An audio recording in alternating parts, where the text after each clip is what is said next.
Voilà, merci beaucoup Nabino Balandignon sur la Rupture Télévision, PSM Télévision. Merci pour notre rendez-vous Nabiso à chaque jour, du lundi au vendredi, à partir de 11h juste. Vous allez vous sur la télévision Nabino pour notre magazine Nabino Tolinga Congo. Et aussi en rediffusion chaque jour, chaque pourquoi, à partir de 23h, 22h30, juste après les journaux. Nous avons vraiment essayé de pour continuer à bêta masolo na biso petit à petit toujours mata malembe pour atteindre ces to perda kinango dans les jours passés. Mais une fois de plus, merci. Boza dans le 24 commune à Kinshasa, boza branché pour la Rolanda biso. Boza na Brazzaville, bozu biso na Kasangolo, Tiba Madimba, bozu biso na Maluku, na Menkao, na Mbakana, bozu biso ti na Bakenge, to pesi bino mbote bisika ezwa bino. Mais aussi to bosanité bino bozu li baku ya Rolanda biso na YouTube, to linga Congo Télévision, to Rupture Télévision officielle, to SM officiel. Aussi dans la plateforme numérique Facebook, TikTok, Instagram. Merci beaucoup, na confiance, na fidélité. Je crois que aussi tu es bino awa et pas na biso. Toujours ça la télévision na lolenge mususu analyse ndé analyse. Ah ça théâtre traité. Ah ouais ça té mutoyer azui abandu ko boka ba crime ko boye po za la théâtre traité. Papa Mbosso la nyonso ya la théâtre traité. Plateau ya télévision ya ba politicien to ya ba analyste et la plateau ya comédie. Oyo tambo vandi invité face à la théâtre pour bato bazala ndako ba sepela pe balanda. Non. Nous c'est la différence. Il faut que quelqu'un a réfléchir pour que bino bozana ndako bolanda biso. C'est ça tolinga Congo. Ezate ko photo boka ba cri on dirait ngadia na kata plateau à télévision pour que tout le débat on est là qui est l'unité. Il faut mutua comprendre mboka ndenge zotambola, il faut mutua comprendre l'analyse ya likambo ndenge zali. C'est ça tolinga Congo. Ndenge tozolo baboye chef de l'État na niveau ya Washington pour na ko signer accord oyo ya RDC Rwanda, accord de paix sous la médiation des États-Unis d'Amérique. Donc chef de l'État Nabiso, Félix Antoine Tshisekedi Tshilombo, chef de l'État ya Rwanda, Paul Kagame, na le président, chef de l'État ya États-Unis d'Amérique, bon, bango est chef de l'État, bango bazana président, parce que qu'on a bazana 50 États, donc bazana président de la République, ils ont géré ba État wana nyonso, et chaque État, ils a ba système fédéral, ils a un gouverneur ou un chef ya État wana. Donc, diboso ya Donald Trump, le président de la biso va signer mon colloque. Mais est-ce que biso va congolais tout ça pour comprendre et le gouvernement de Salem? Est-ce que accord wana il réellement comme ma kimia to comme ma kimia te mais tout les a ebelé accord en mboka pe le bindi ni pour la traité pe ba signature mais tout les a moins ebelé ata ko le contenu to za na ngona no te to ebina no penza ya ngote mais tout il faut ça quand même ebelé. Et sur ce plateau j'ai l'honneur de recevoir pour vous un seul invité qui est déjà sur là. Yami Balé, à communauté, un cadre, il y a Alliance pour le changement, il y a Jean-Marc Kabound, qui n'est pas encore avec nous sur ce plateau. Mais Serge Kimbila, analyste politique et confrère journaliste, de Azana sur le plateau. Serge Mbotena. Mbote Mikinde Kozan Serge Mwanda, Mbote Nabande Konyos, par exemple, l'andabiso de partout. Tous toujours disponible pour nous servir mboka na biso yango tango yo bengaka biso yaka parce que tous na bolingo Congo. Merci. Tolinga Congo pe yango wana.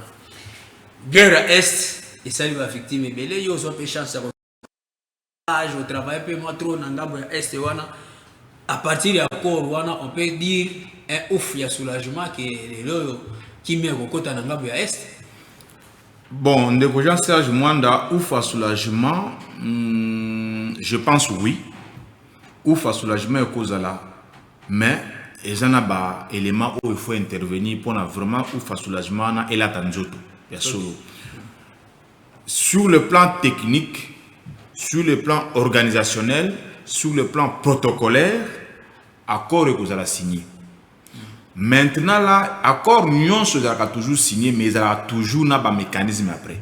Ok. Au esenga que le mécanisme a suivi, est-ce que l'accord on a respecté ou pas? Mais pour l'accord et comme respecté, il faut battre le mécanisme moko ya solo, ya sûr, où ils appellent le pouvoir, il y a sanction parce que sur le pouvoir la sanction exacte accord à lettre na comme maman abiso lettre d'amour. Et qui est nengé wana.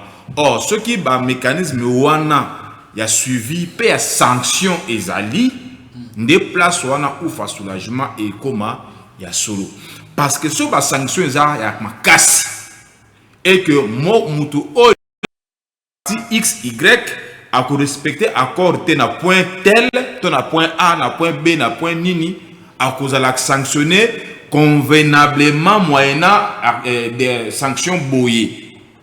Vous comprenez? Ndé na sens wana mutu nyonso akokoma na obligation ya ko travailler pour na respect ya accord wana. Mais tant que mécanisme a suivi, on a tout évité entre guillemets parce que en réalité Maramoto sur la awa d'une manière très officielle la RDC biso ba peuple comme biso ba petit peuple tous en moté. Tous en information mo côté makambo ba ke ko signer kuna. Nous en tant que chasseur et information to luki ba mécanisme la biso musu soroye ba même quelques points où ils a inclus na carte accord wana. To na pe moi élément où le chef de l'état est mo déjà peut assurer qui déjà un des éléments où ils a qui prévu na carte accord wana. Mais chef d'état lobby que élément wana ils a déjà mis à l'écart. Mais globalité en gros, qu'est-ce qui est dedans? Qu'est-ce qui est mis dedans? Jusque-là, bah rendre en mot public qui était officiellement la population congolaise. Mais en temps, bah signer en lobby. En tout cas, ils allaient bonne nouvelle oyo un peuple congolais nyonso. Oyo alukaka pepo na mboka na ye. O azana bolinga mboka na ye akoki jamais kokenda la contre accord wana.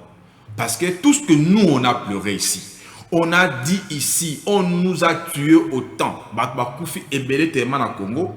Si chef de l'État a eu courage, il a pointé du doigt Paul Kagame en tant qu'assassin mondial numéro 1 de la population congolaise. Ça veut dire que le courage là que le chef a eu, il a dénoncé assassin, n'a pas complice na enyonso. Lelo oyo, les Nations Unies, président Trump les États-Unis, va prendre des moyens très au sérieux. Va dire non, non, trop c'est trop. Peuple oyo et koufi na Congo et cause à la population et koki kosa la paix à taille des pays moussous. Parce qu'il y a des pays moussous moins de 10 millions d'habitants. Mais c'est plus de 10 millions. Comprenez que ils ont même des pays moussous, ils allaient déjà éliminés. Qui génocide ya Rwanda. Moussika. Alors Moussika est de l'eau même 10 000 fois plus que. Nde yango lelo oyo vu ba dénonciation et sali. Vu la campagne diplomatique au RDC, ça a moment ju. Oyo, accord on est signé. Je ne vois pas en ce moment ici un opposant du Congo ou un Congolais de père et de mère a télémé l'accord. Mais ceux qui battent peut-être entre guillemets, l'accord n'a pas été débattu en public. Par exemple, dans l'Assemblée nationale à Bissau, nayebi que la loi permet accord que vous avez débattu pour na ezwa val ya parlement na biso ou bien ratification na ngonde et qui peut vous avez débattu dans l'Assemblée nationale pour na ratification c'est quoi parce que ceux qui n'engé accord wana et qui ne pas signer wana ceux qui déjà ezwa qui aval l'Assemblée nationale toi on a posé sur la ratification mais n'engé ba signer en mais ce que le problème est que ceux qui sont ba signer et que l'Assemblée nationale va y avoir une ratification, que point X, il y a un problème. Est-ce que vous avez la mot de sous? En réalité, il fallait les caméras. Quand cela ne tient, biso peuple congolais, vous allez tellement soulagé na signature accord Oyo et Rosalema, mon collègue à lobby, na États-Unis d'Amérique, Oyo wapi, ba président Misato, ba Koutia, mon collègue, on a qui même ba président Moussoussou. Oyo bazala ki ba témoin o bazana bolingo ke Congo e bon ba yebi que ce Congo est kimia bango pe ba pays na bango nyonso e ko fanda na kimia ba se déplacer pour ba ke ba bengi bango te mais ba bi non non c'est une histoire Oyo monde banda kozela ba mona paix et kota na Congo. C'est ainsi que kozala ba témoin pour ba mona événement nini bolike. Merci beaucoup. Je crois que du côté de la régie, avant tout avancer un accord, quand bien même l'invité déjà si anticipé dans la bilogo Moussoussou, mais la ligne en confirmation, il y a chef de l'État, il a confirmé que l'accord est signé et puis a remercié le président Donald Trump des États-Unis d'Amérique. On suit cet élément et on revient tout de suite après. Nous sommes à la croisée des chemins. Nous sommes en train d'aller tout doucement, mais sûrement, vers la fin de ces horreurs, des horreurs qui ont entraîné des millions de victimes dans notre pays. C'est pour ça que nous parlons aujourd'hui haut et fort d'un génocide congolais, un génocide que la communauté internationale a ignoré pour des raisons évidentes, parce qu'évidemment ce voisin belliqueux travaillait avec le soutien de certaines puissances. Il travaillait à piller nos ressources et à servir les industries de haute technologie de ces pays-là. Et aujourd'hui, grâce à Dieu, nous sommes en train de tendre vers la fin. Je crois que vous êtes au courant maintenant que grâce à l'initiative évidemment du président Donald Trump, que je remercie au passage, et à travers lui, je remercie également l'émir du Qatar. Vous devez être au courant que le 4 du mois prochain, dans quelques jours donc, le 4 décembre, nous avons rendez-vous à Washington pour, autour du président Donald Trump, signer cet accord de paix. Toute idée de mixage et de brassage, c'est exclu. Ça n'existera plus dans ces accords-là.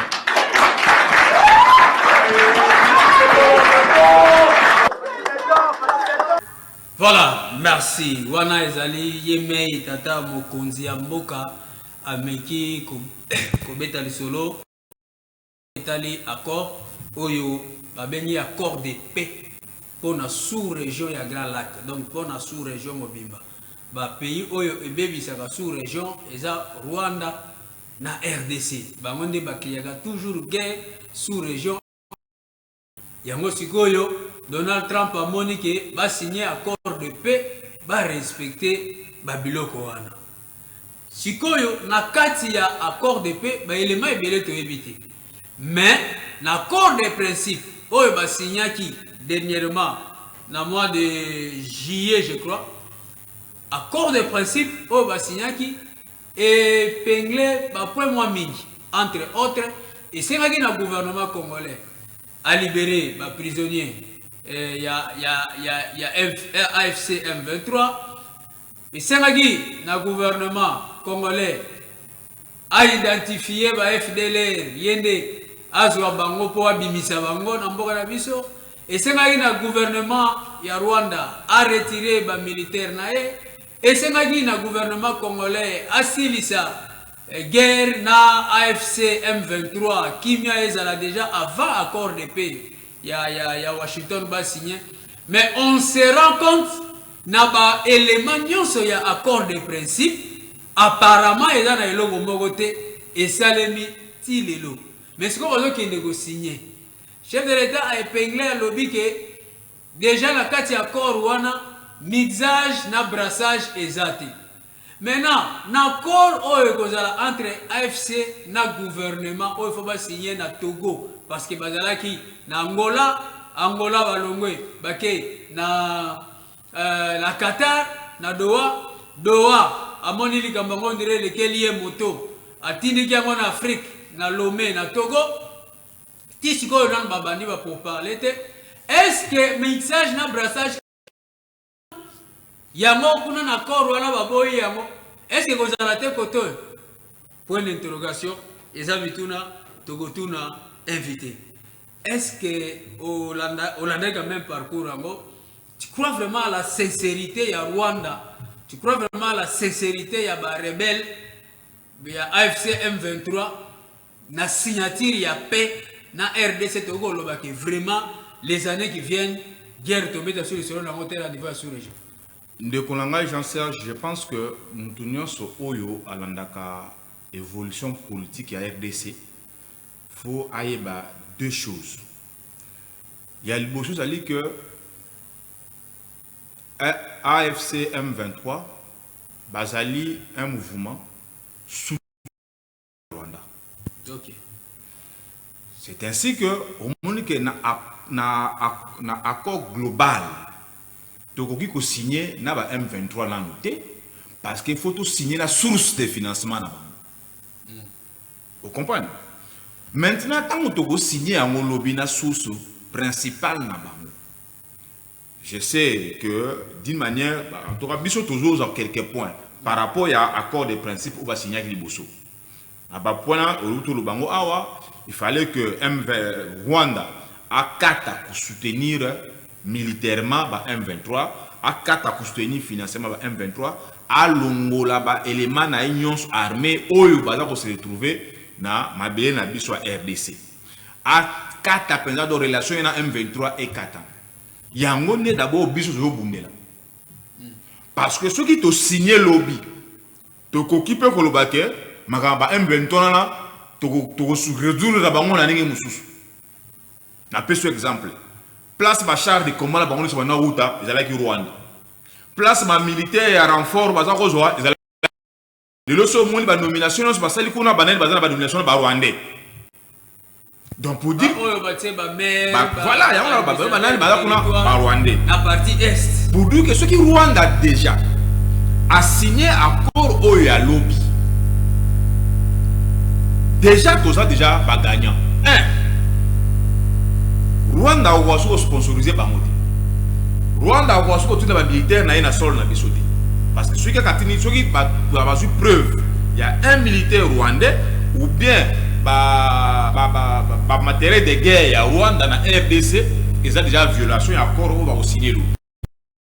Ça veut dire que déjà force il y a M23 et qu'on a un débat autour négocier na Doha. Parce que tant que na Doha, on va payer la moins force. On comprend tant que na on a Doha, on a pas la moins force, on a exigence na ba. Parce que mi technique que nous biso doit na force. Ce que biso et le ko ça la lobby c'est-à-dire que tozo que no kata na no source o ya force na bango wana. O bango bazo kora entre guillemets o esuke na bango micro nyonso. Biso to ke na to kata na no source wana. Tant to kata source au moni mutu aba na osenga yo parce que ayebi que ba soutenir na sima yakato bunda osaka na ko zwa mais atali ko na sema to la ki 10 parce que mi balé même akele yakato bunda osani ni e ko diminuer ngala za ngaka boyete moni akomosa voir akomosa ba grimace parce que ba to la semaine ngaba komosila sur la tête sur c'est atikele ka yemoko aruska sanini apakata mbango akima. C'est ainsi que premier pas na biso to sali ils allaient d'abord y avoir 4 sources de financement y a M23. Est-ce que vous croyez sincèrement que Kagame a la sincère y a signé encore puis y a retirer ma troupe na sol congolais parce que c'est ma guerre depuis juillet il fallait ça la mais de combien de mois de décembre et de kolanga au moni accord autos o bazo signer lobby d'une manière indirecte pour ba qu'ils appellent accord économique d'une manière indirecte. Ça veut dire que la RDC a mis peu de l'homme parce que dans côté on a de manière officielle parce que moi qui tiens officiellement moi on appelle de manière officielle exact. La RDC a aussi accepté de pour ne pas gagner quelque chose. De la même manière que le Rwanda aussi a accepté de perdre quelque chose pour ne pas gagner quelque chose. Ça veut dire que la carte accord Rwanda n'est pas totalement perdant. Azape na ba revendication oyo azala kinango o batali pe bo de revendication oyo peut-être survie na ye ezala kina mwanda minerie ya RDC bo on a ye azala na survie wana azape na population azape na ba makambe na pas na yekuna bo pona ye pe asala bote bon to pe to fongole ouverture Y to soit X to pe c'est moi puis Y et le comme boye pona se soulage ça veut dire que le Rwanda en soi a totalement perdant dans l'accord. Ça veut dire que Aza a la possibilité d'abandonner officiellement le M23 parce que l'accord est toujours signé et ils ont fait quelques avantages économiquement. Parce que le Rwanda va piller. Voilà. Au lieu que va piller à mon nez, va piller à moi. Au lieu que va pour moi donner, va pour moi. Peut-être qu'il y a un accord, peut-être pas. N'a bien n'a tangi accord, t'es n'a mon accord. Voilà. Peut-être dans 4 accords final va signer lobby wana. Ils en a ba clause. Oh, j'ai dit entre guillemets toujours que ba clause ba que non RDC se produit peut-être raffinage na moi ça peut-être non entre guillemets. Raffinage ça va wana pour que sur le plan économique Rwanda peut à se sentir concerné. Ça veut dire que ceux qui paient ezali raffinage et pas la ngai et ça va bien. Donc on a su guérir ça na RDC parce que ceux qui restent na RDC ba ko kata production wana pour la côté na économie soit ça raffinage et cause à la tête. Donc je pense que dans entre guillemets Rwanda aussi na accord autre que nous signé parce que accord entre les nations yeba ngo nation mon côté à cause à la totalement gagnant à 100% dans la tête. Na domaine na mon côté à cause de la totalement perdant RDC nation comme nous voyons quelques opposants parce que mingi et qui n'a mis la quota. Il y a anticipé Martin Fayulu aussi a lobby déjà que non accord Rwanda les président Tshisekedi a teki mboka. D'accord, moi n'a évité les lots oyo, je ne sais pas qui n'a mis tout y a pas opposant. Hier, l'opposition était entre les mains de l'IDPS. Tout ce que le pouvoir antérieur faisait, c'était les noirs. Vous comprenez? Les lots au pouvoir échanger comme une IDPS. Bandeko bakepe en opposition pour la bango nyonso o IDPS au sala et ça wapi dans les noirs. Mais on ne sait pas si vraiment le pays au bas congolais au bazar en opposition tout la majorité. Ceux qui vraiment solo bazar en vrai Congo qui balinga Congo. Mais qui va diriger quand, comment ou où? Pourquoi? Tout ce que Mouninga pour ça là, parce que ça y est, ceux qui fallait rouler l'homme qui n'a commandement à RDC Oyo. Hier, il a signé à porter. Ceux qui fallait na commandement à RDC Oyo. Fallait le gars signer accord à payer pour la RDC. Donc il y a go signé na accord, mais tu sais qu'il a go signé. C'est ça le problème. Donc pour la banque, ceux qui là qui a fallu on a go signer accord. Ceux qui a pouvoir, il a fallu le gars signer accord. Ah non. Il a défendre accord na. Parce que ça y est, dans d'autres diriger Congo, ça c'est que diriger Congo, tout ce qu'il fait faire, ils ont diable. Mais est-ce que aussi, est-ce que population est est wana, toti ka bango ba kufa ou bien to luka solution? Non mais qui mia yeso. Voilà oyo au monique na motu ya chef de l'État. Banda abanda qui pouvoir na en 2018. Si les Oyo, il n'a fait que voyager, chercher par-ci par-là, comment est-ce que la paix doit revenir dans mon pays? Jusqu'à dénicher les vrais assassins de la population congolaise. Après, il y a une diplomatie, à côté, toujours pour la paix et côté dans l'Est. Voilà pourquoi est-ce que les Oyo, donc, ils ont déjà pari gagné, d'abord pour la paix. Ba minere o wana papa zo ngona makila bato soki le ba jouer parce que zaka pour la biso na Congo aussi la kati soki ba ko mo zo ngo pe na ndenge ya kimia ya makila etangate RDC ko gagner muto pe ko zo nini a ko gagner pas parce que seulement c'est Tshisekedi même si c'était Fayulu même si c'était Kabila qui a même signé plusieurs accords avant il y a et vous la Kabongo pays union son monde oyo a toujours un problème interne et un problème externe.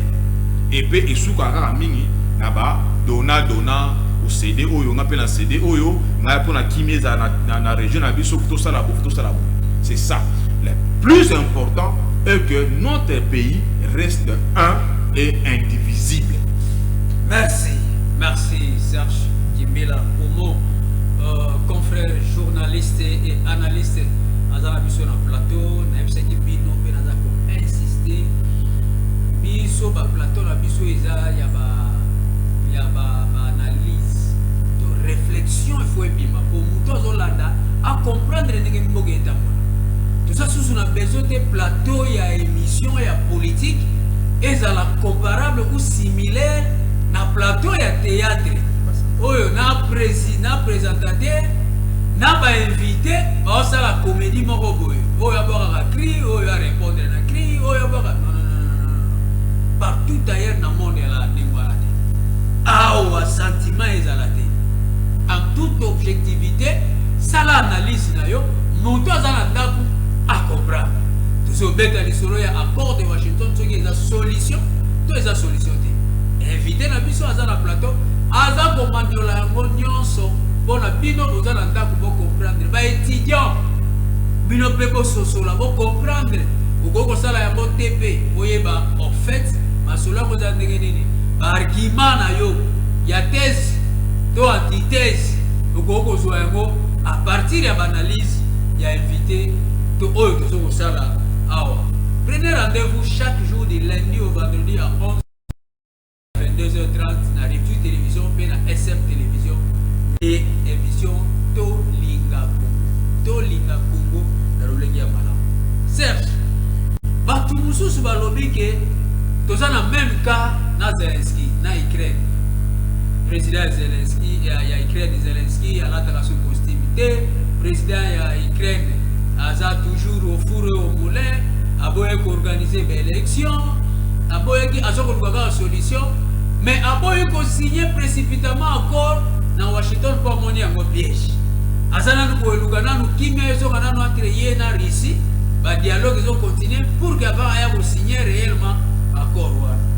Mais le président Tshisekedi, balobi yaza voyager na il y a un costume, il faut organiser l'élection en 2028, mais il y a ça à se précipiter, il y a aucun signer accord alors que bato belé baza ko déclarer ba faille na accord wana, quand bien même ba congolais baza na informer na ba faille wana té. Cette comparaison là est pas na yo en tant qu'analyste. Ils ont fondé ou bien ils ont fondé?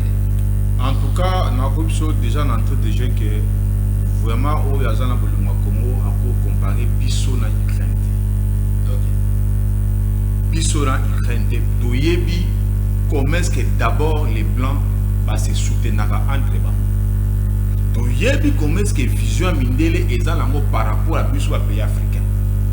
Donc, parmi les rares pays africains, où tout le monde qui est trop pendant qui est États-Unis, bon, en tout cas, trop c'est trop. Et puis, banda population congolaise va beaucoup faire des crimes dans la voilà. Ukraine et Fanda Kimia pendant des années. Ukraine et Bandi guerre, peut-être ça fait 15 ou 10 ans passés. Bisso, ça fait plus de 30 ans pendant plus de 30 ans, pendant que RDC. Et puis le nombre de morts au Congo, le nombre de morts en Ukraine. Comment est-ce que la comparaison, on a bien une comparaison bidon à niveau. Voilà pourquoi j'insiste encore. Bapé ça, on a une chance na accord. Na lobaki na départ na émission na oyo yeba que accord nyonso ba ko signer nango, mais il faut ça toujours na ba annexe oyo désigner ba mécanisme à suivi d'accord. Tango bakotia ba mécanisme à suivi wana accord et comment vous exécuter. Maintenant tokotala, est-ce que la guerre les M23 vont résister pendant que parce que ngala tomo mala bazali kwa mpepe hein bazali kwa mpepe bana siko mpepe comme aussi là mbule comme aussi mpepe mbula non isla ke mbule zo ya mpepe ye makasi mpepe penze ningsi tant mbule no ramosa mpesa nini esila à M23 nous avons un système bah il y a un nixi ah ce que mbula ya ngoyo kimo kata mbula ya ngoyo ikomo kata à M23 ba kusuka wapi. Voilà pourquoi c'est dit que stratégiquement encore la RDC a bien joué les jeux. Il y a causé ça no to banana accord principal oyo et ko kata na no singa ya ba M23 na sponsor na bango Rwanda ya Paul Kagame. Et puis maintenant le reste tokota la sikoyo résistance na bango lisusu et kozala na capacité nini. Ce qui résistance na bango et luki capacité musu parce qu'on limité bana na sous d'approvisionnement sous té. So biso to signé na Rwanda accord de paix et que Rwanda a respecté ango par rapport à l'intérêt au Rwanda ozwango officiellement par rapport à accord de paix au tozanango, ça veut dire que Rwanda ko linga ko céder ba intérêt na yo ozwa d'une manière officielle té pona abunda na kaka bo maka ba to pona ba intérêt ozwa nsima parce que na ko ça na te que na accord nyonso tamba cha ba mécanisme à suivi en tout cas ba contrainte des tant ba contrainte et ya ka Rwanda ko linga a perdre société donc automatiquement après il y a abandonné ba M23 ce qu'on a signé là ça dit qu'ils ont abandonné bango officiellement force na bango pe a rosa na place approvisionnement te a rosa na place ba kozonga ka sima wana repli stratégique wana ya rosa na place ça va repli wana te donc toutes ces choses là il y a un biso tozo banda pas comparer biso na Ukraine te batika RDC na vision oyo chef de l'état oyo azo kamba mboka biso nyonso ba Congolais to pesa ki place wana azo kamba mboka asilisa yango atika biso pe mboka na biso mobimba ndenge azwaki yango. C'est ça sa vision. Il ne veut pas que l'on a tant de pouvoir aussi là. Oh non, atika ki Goma ailleurs quand on n'est trouve boy. Non, le chef de l'état a décidé il y a que zone ça d'abord la paix na kimia na ba territoire nyonso ya RDC kopanda na Nord Kivu, Sud Kivu, Ituri et puis bazonga la kimia totale. Maintenant les rétrotas en interne qui font encore les bruits à l'interne. Là on va les gérer calmement. Mituna mususu oyo opinion azo continuer comme mituna eza moko oyo nazo bakisela yo balobi ke pourquoi pas Donald Trump a béni ici ba pays nyonso sous région de bazalaki awa na session basalaki ba pesi président Tshisekedi présidence ya nini wana ya organisme ya sous régional wana ya Grand Lac. Pourquoi ba pays wana nyonso ba keite ba nyonso ba signer malamoko mais ba désirer la RDC na Rwanda alors que Uganda pe aza ko abriter ba ADF ba o bazo kimbe pa na ye lelo baza na ngambo ya Burundi baza pe na ba pays frontalier na biso baza mo ebele. Pourquoi pas ba bengisa ba nyonso ba signer bazwika à Rwanda osomona te ke Uganda pe akoya ko senga accord de paix pe azwa mo portion économique na mabele na biso Burundi pende ye moko Tanzanie pende ye moko Zambie pende ye moko Sud-Soudan pende ye moko est-ce que osomona te ke koza la même malinité moko boye ba ko ko bimisa pour que ba ngope bazwa quand même gain de cause na RDC ko la ba biamo d'une manière très officielle yeba ngolelo que biso RDC d'une manière officielle sortant par le premier citoyen de la République a désigné Rwanda à travers Paul Kagame comme agresseur RDC. Jamais prouvé par de plusieurs rapports officiels n'en noté. Ils ont prouvé noir sur blanc que Ouganda amène à Biso guerre, Sud-Soudan amène à Biso guerre, Burundi amène à Biso guerre, Centrafrique amène à Biso guerre, Brazzaville amène à Biso guerre, Angola et Zalate. Ce qui gagne à RDC pendant plusieurs années, ils ont entre Nord Kivu, Sud Kivu. Parce que frontière n'a plus la puis vraiment frontière sur Rwanda. Vous comprenez? Ça veut dire que l'Europe a combien ça bah pays sous-régional.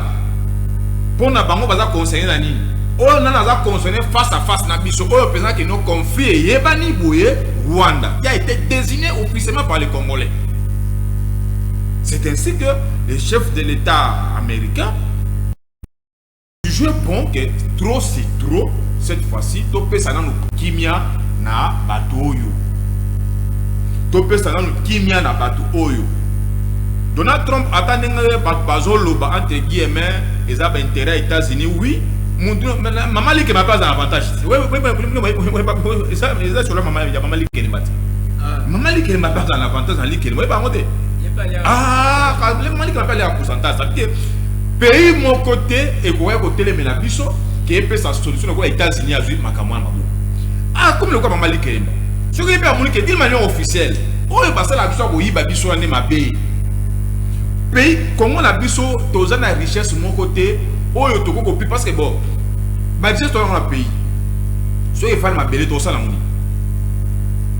Mais malamu na ngo zali que mutu so kalinga zwango aya na RDC officiellement asenga mukanda afuta ba droit au ba peuple congolais ba o esenga maka akindela ngo normalement sur les États-Unis à travers mécanisme ya paix wana ezo sinamé wana ya accord wana et que yep a ba intérêt na zo protéger ça veut dire que c'est encore plus de raisons que a kolinga su ko yoka guerre na RDC parce que ayebi que intérêt na yeza wana ma paix États-Unis a kota la mafia ya kola ko ba intérêt ya moyibi Mais tant qu'il y a un intérêt d'une manière officielle, Aolinga guerre na est Aolinga pèse en est parce que au moins ceux qui parlent de matière première n'ont fraude, avant matière première n'ont normal. Aolinga sous des maquillettes pourquoi? C'est ainsi. La première des choses, c'est d'abord de donner la chance. Tala, batafani na ba. Biso de Kinshasa a des fois tout ça bien. Ndana tu verses dans cravate na plateau télévision. Oh non, basali ma bé tout. Vous ne savez pas ce que nos frères et sœurs sont en train d'endurer na ba zone où on a guerre. Bozo ye bade.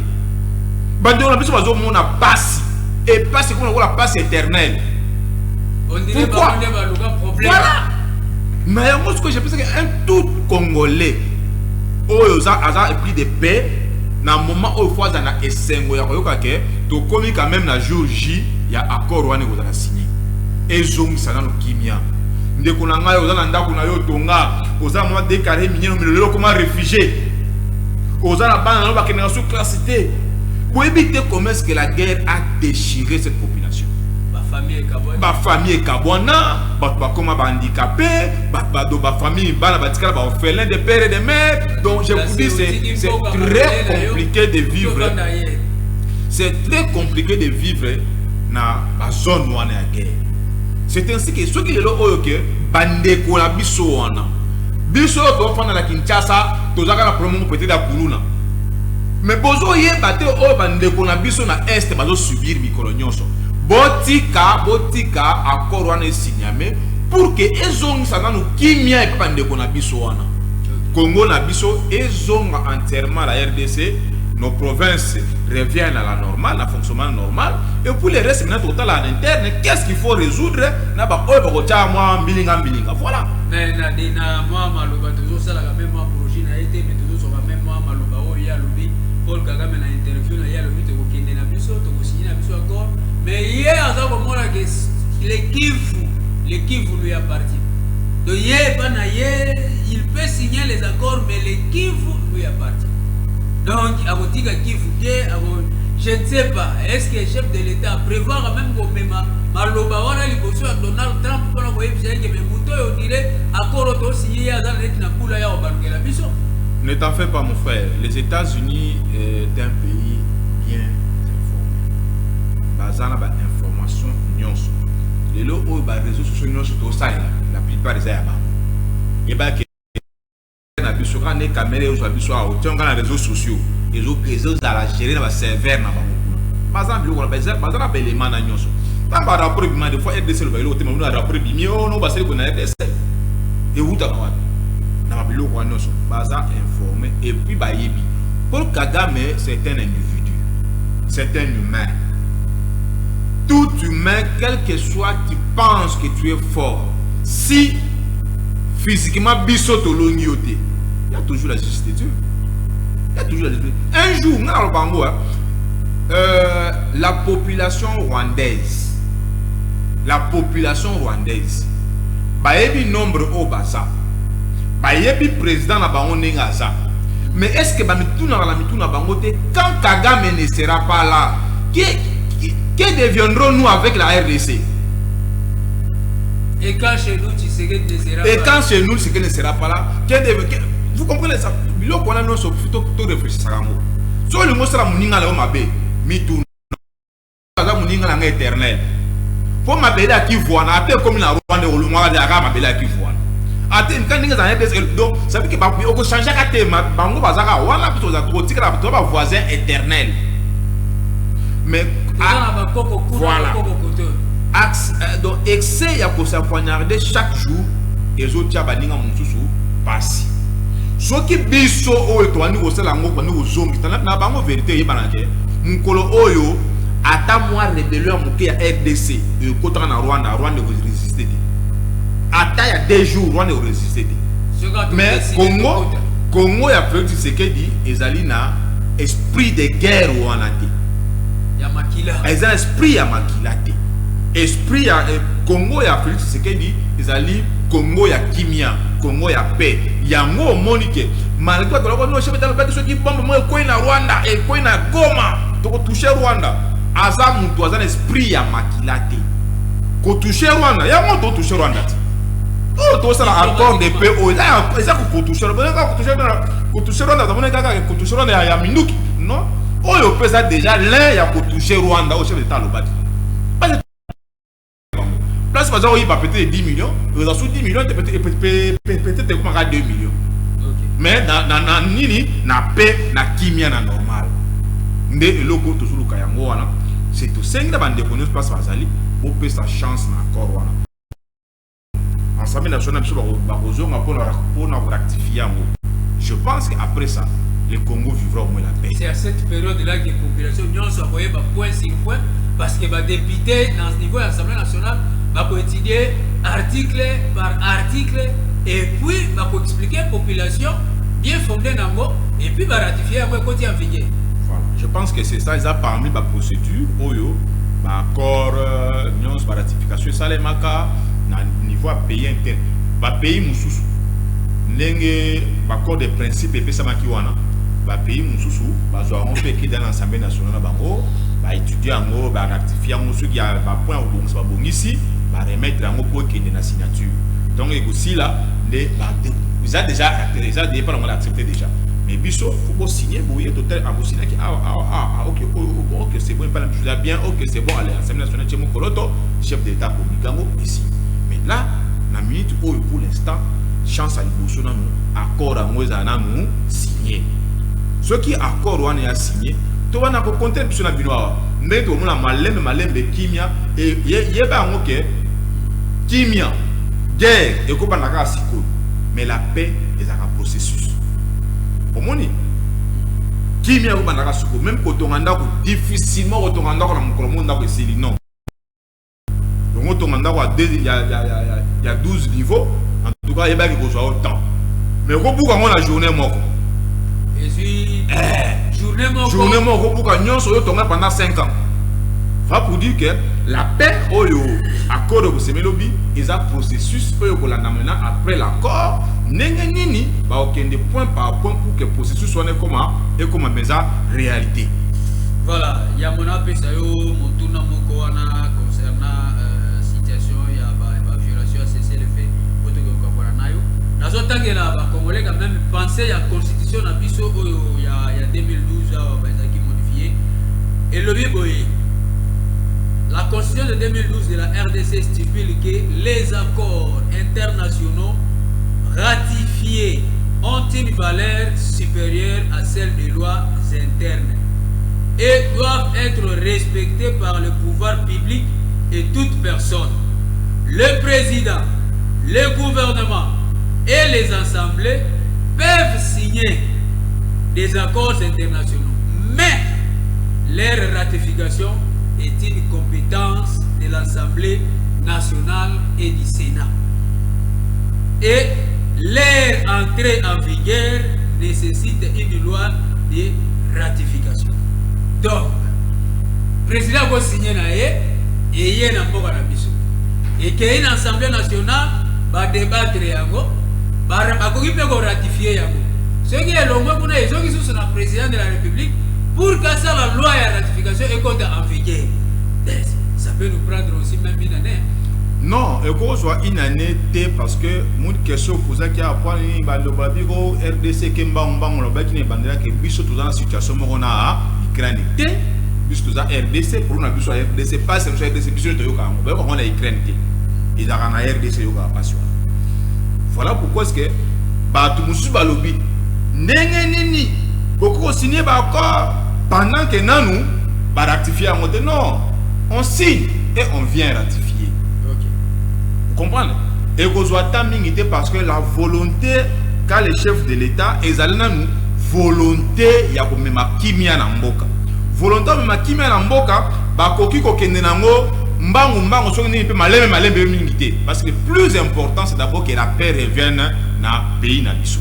En ce moment là je sais que ce va signer ba corona et aujourd'hui l'Assemblée nationale na biso ba ratifier ba ko plénière public ko salema ba ko le kango na nini ti ko za la paix voter puis ratifié et qui n'a pas promulgué parce que la principale bataille na biso les années nous paix kimia et son RDC le reste c'est la totale aussi.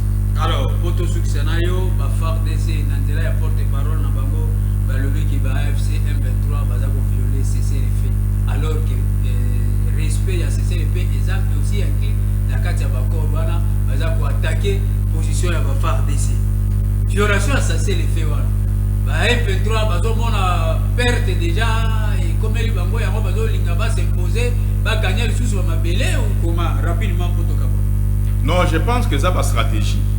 Et ça va stratégie bah Touana bah meki kocha en place pour voir comment est-ce que ceux qui bah katipso singana Rwanda n'engeni to vivre après. Vous comprenez non? Ils a système ya nyoko ba katimutu. Amul ko bundana ko sala ningi no kende wapi donc baza ko bundana ba beki ba yike bango singana ba on la Rwanda et ko skata. Maintenant la soudra ba vivre n'engeni. Ne pas ba étendre moins espace. Pour permettre bango attendre attaquer bango le tabac zonga sima mais dans un espace néné. Mais en tout cas bango peut que n'engeni pas bango.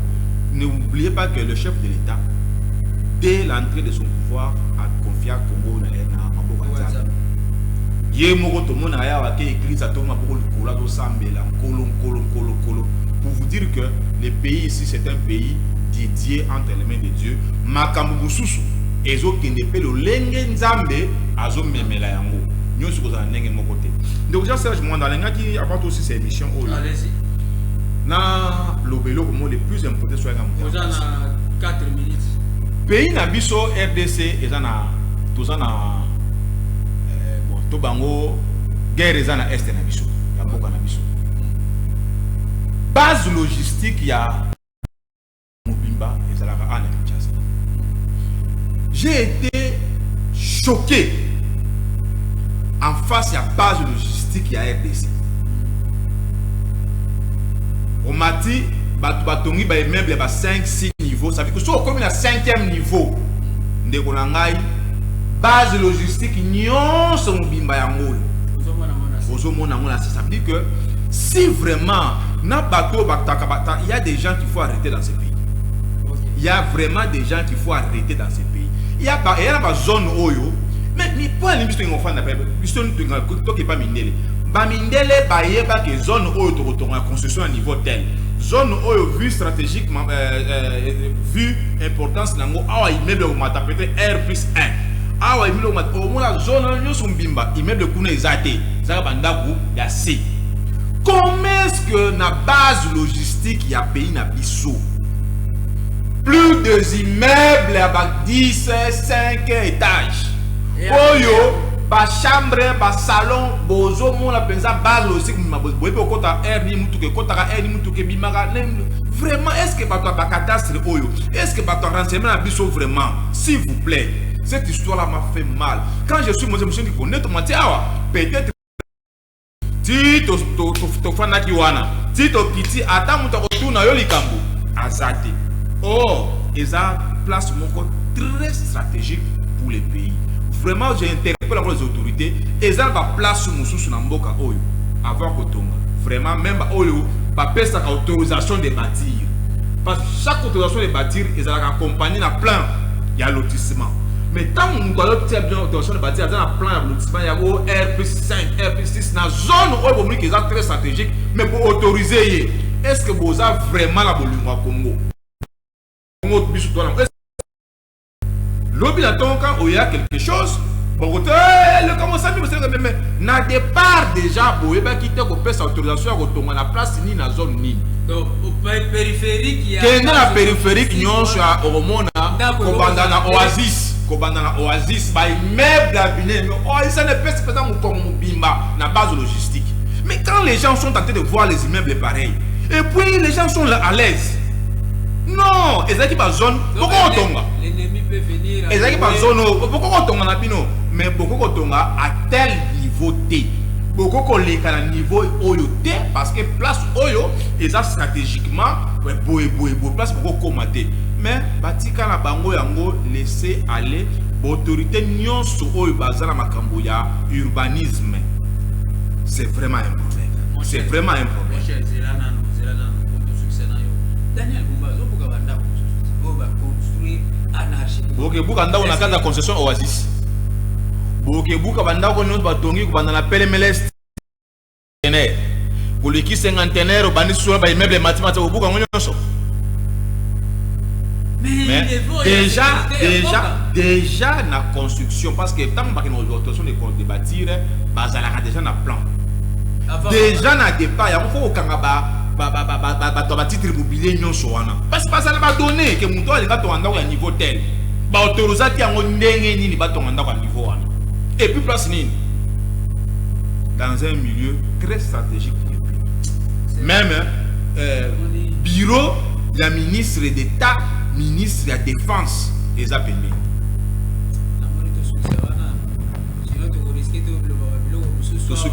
Après combien vous êtes interpellé par non, le message que nous passons, le message que nous passons, le message que nous passons, le message que nous passons, ce n'est pas pour détruire, mais par contre c'est une interpellation aux autorités.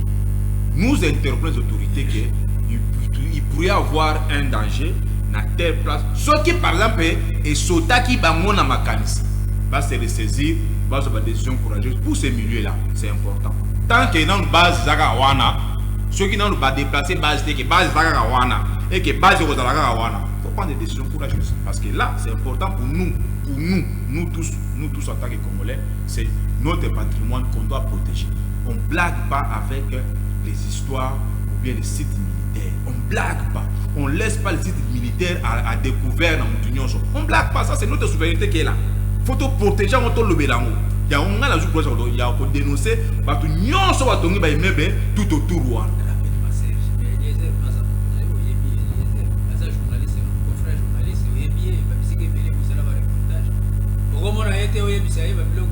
Je pense que les lois banales pour le la biso, les lois y a commis wana, makambo to ba awa ayebi a bien.